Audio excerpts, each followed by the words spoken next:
साथियों, जैसा आप सब जानते हैं, पोस्टल सर्विस भारत में पिछले 10 वर्षों में प्रधानमंत्री श्री नरेंद्र मोदी जी ने पूरे नेटवर्क को एक टोटली ट्रांसफॉर्म कर दिया एक तरीके से। और इसमें सारा फोकस उन प्रधानमंत्री जी का है कि कैसे ये डाक से कन्वर्ट होकर एक बैंकिंग सर्विस और एक सर्विस डिलीवरी नेटवर्क में परिवर्तित हो जाए। लॉजिस्टिक्स अपना बना रहे, इम्पॉर्टेंट एक एक्टिविटी, लेकिन साथ में बैंकिंग सर्विसेज और सर्विस डिलीवरी एक बहुत बड़ा फोकस बने। और उसमें हमारा ग्रामीण डाक सेवकों का, पोस्टमैन का, ब्रांच ऑफिसेज में, हेड पोस्ट ऑफिसेज में, सारे देश भर में एक बहुत ही मजबूत एक नेटवर्क है, जिस नेटवर्क को और स्ट्रांग बनाने का लगातार प्रयास है। इस नेटवर्क में काम करने वाले ग्रामीण डाक सेवकों को फाइनेंशियल रेम्यूनरेशन बढ़ाने के लिए इस नई स्कीम अप्रूव की है। उसका नाम है ग्रामीण डाक सेवक फाइनेंशियल अपग्रेडेशन स्कीम। ग्रामीण डाक सेवक फाइनेंशियल अपग्रेडेशन स्कीम 2024। इस स्कीम के तहत जो साथी हमारे 12 साल, 24 साल और 36 साल कंप्लीट करते हैं, उनको 4,360 रुपये, 5,520 रुपये और 7,200 रुपये का फाइनेंशियल अपग्रेडेशन होगा on the completion of 12 years, 24 years and 36 years. साल में 118 करोड़ रुपए एक्स्ट्रा हमारे ग्रामीण डाक सेवक साथियों के अकाउंट्स में जाएगा। बहुत फोकस किया है इसमें कि हमारे ग्रामीण डाक सेवक बंधु अपना स्किल लेवल, अपना एप्टीट्यूड, अपना ट्रेनिंग का प्रोग्राम लगातार करें। इसीलिए 2.5 लाख ग्रामीण डाक सेवकों को डाक कर्मयोगी पोर्टल के माध्यम से ट्रेनिंग दी गई है। और ग्रामीण डाक सेवक फाइनेंशियल अपग्रेडेशन स्कीम में फाइनेंशियल अपग्रेडेशन करने से पहले एक रिफ्रेशर कोर्स करना होगा कंपल्सरीली। ये इसलिए कर रहे हैं कि आज टेक्नोलॉजी का युग है। इस टेक्नोलॉजी के युग में लगातार स्किल्स अपने अपग्रेड करने ज़रूरी होते हैं। और जितनी सर्विस डिलीवरी है, सारी की सारी आज वाया टेक्नोलॉजी है, डिजिटल इंडिया के माध्यम से। इसलिए बहुत ज़रूरी है कि इसमें लगातार ट्रेनिंग हो। तो ये स्कीम आज लॉन्च की जाती है। सारे के सारे ग्रामीण डाक सेवक बंधुओं को अभिनंदन। आपकी ये बहुत लंबे समय से डिमांड थी, ये डिमांड आज पूरी की जाती है। प्रधानमंत्री श्री नरेंद्र मोदी जी ने इसको अप्रूव किया है। और कैसे पीएम साहब का हमेशा पूरे पोस्टल सिस्टम पे कॉन्फिडेंस जो है और एक जो फोकस है वो अद्भुत है। देखिए, 2004 से 2014 की जो कांग्रेस की सरकार थी, उसमें 600 पोस्ट ऑफिस बंद किए गए थे। 2004 से 2014 कांग्रेस की सरकार के दौरान 600 post offices were shut down. From 2014 to 2024, a totally different postal services visible and 10,480 new post offices have been opened. 10,480 नए पोस्ट ऑफिस ओपन किए गए। आप देखिए, कहाँ तो कांग्रेस की सरकार ने पोस्ट ऑफिस बंद किए थे और कहाँ प्रधानमंत्री श्री नरेंद्र मोदी जी ने 10,480 नए पोस्ट ऑफिस खोले। कई तरह की सर्विसेज हैं, जैसे अभी प्रधानमंत्री सूर्य घर बिजली योजना है, जिसमें अपने घर पे सोलर पैनल लगा के बिजली प्रोड्यूस करें।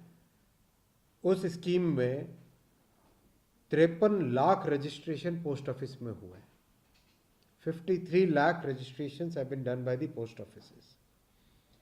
सुकन्या समृद्धि योजना है, पूरे ऑस्ट्रेलिया की जनसंख्या से ज़्यादा 3 करोड़ 17 लाख अकाउंट, जिसमें 1,50,000 करोड़ रुपए जमा हुए हैं, वो पोस्टल के माध्यम से हुआ है।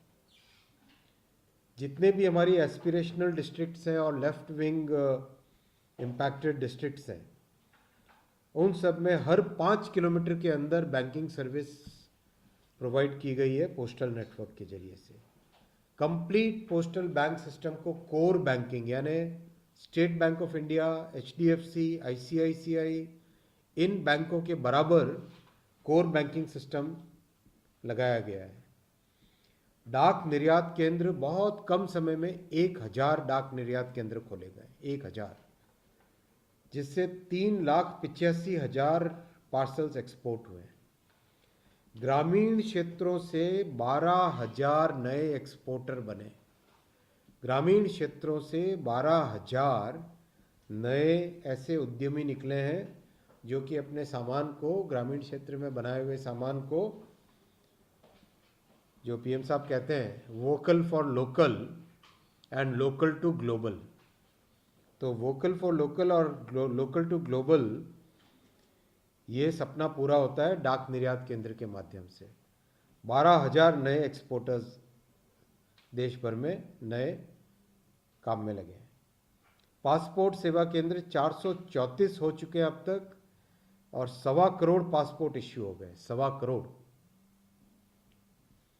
एक तरीके से हर पॉइंट पे पोस्टल नेटवर्क ने अपने आप को सुदृढ़ करके मोदी जी के मिशन में, जिसमें ग्रामीण क्षेत्रों तक शुचिता के साथ एक बहुत ही स्वच्छ ट्रांसपेरेंट व्यवस्था में लाभ पहुँचे हमारे ग्रामीण क्षेत्र में रहने वाले भाइयों और बहनों के पास, उसमें पोस्टल डिपार्टमेंट ने बहुत बड़ा एक रोल निभाया है।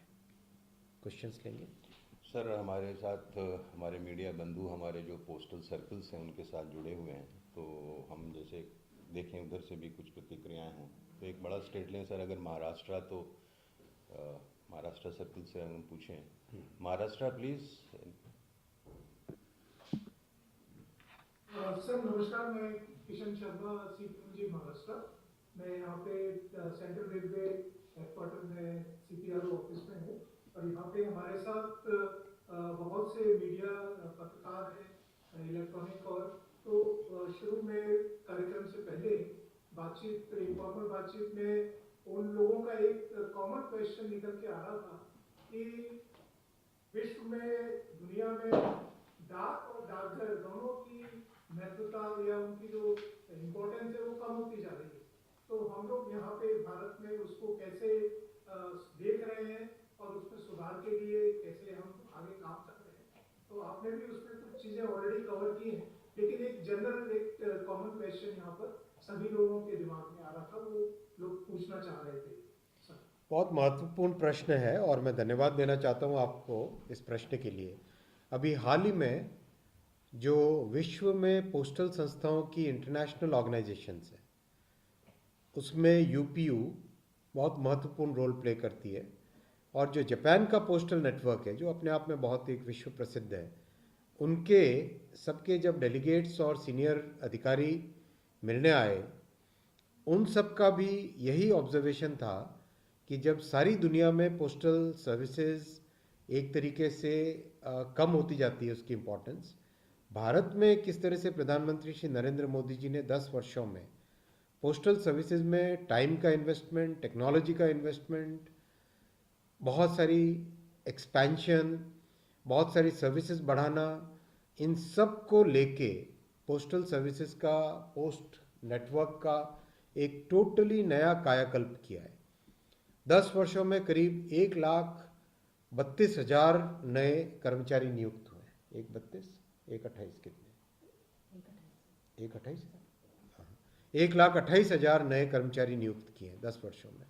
आप सोचो, कांग्रेस की सरकारों में 600 पोस्ट ऑफिस बंद हुए थे और मोदी जी ने 10,000 से अधिक नए पोस्ट ऑफिस खोले, क्योंकि अपने देश में पोस्टल नेटवर्क पे जन जन का बड़ा विश्वास है, और ये विश्वास सदियों से, कई दशकों से, मोर देन अ सेंचुरी हो गया, करीब करीब 1 साल से, 100 साल से ज़्यादा। जी हाँ सर, 175 तो हो गया हमारे एक्ट का। 175 ईयर्स तो एक्ट के ही थे। नया एक्ट भी आया 2023 में, पोस्टल एक्ट भी नया आया।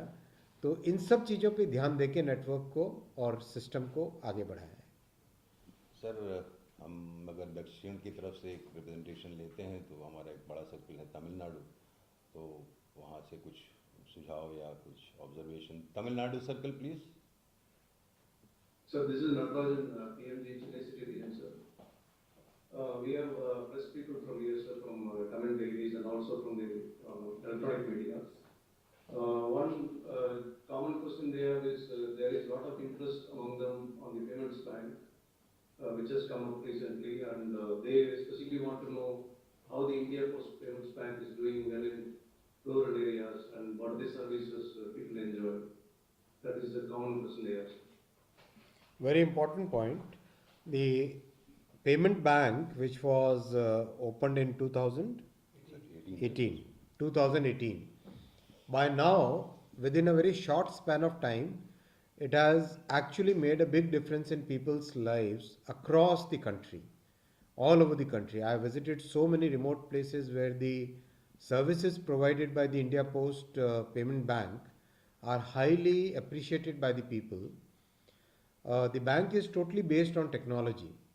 It's a very, very technology focused bank, very lean, but very effective because it is riding on the network of the postal service. So it's able to, within a very short time, the India Post Payment Bank is able to reach out to the remotest corners of the country. It is providing lots of services in direct benefit transfer. Most of the state government and central government schemes are today handled by the India Post Payment Bank and the postal network combined jointly. So it's a very big instrument for change, a very big medium for bringing transparency, and a bank which in coming years will become a very important arm of good governance. Sir north east से हम एक representation ले सकते हैं, वो Assam circle से request है, they have compiled any observation या कुछ सुझाव है या कुछ इश्यूज हैं, बताएं। Assam circle. Good afternoon, sir. I am Subrat, Chief Postmaster General, Assam Circuit, sir. The representatives of the print and electronic media is here, sir. During your initial remarks, sir, you have focused on the transformative new post offices or the transformed post offices and the initiatives which have been taken in the last 10 years. So one of the common questions for the print and the electronic media has been asking is that, sir, has any steps been taken to boost the capability of the workforce for the GTS workforce, which basically works in the rural areas? Yes, a very large training program has been successfully completed. 250,000 Gramin Dak Sevaks and postmen, they have been trained on the Dak Karmyogi portal. This is a very large program and very successfully executed. The feedback received from the GDS team members is that the Dak Karmyogi portal and the training program made a significant change in their life, in their skill level, in the way they interact with the customers.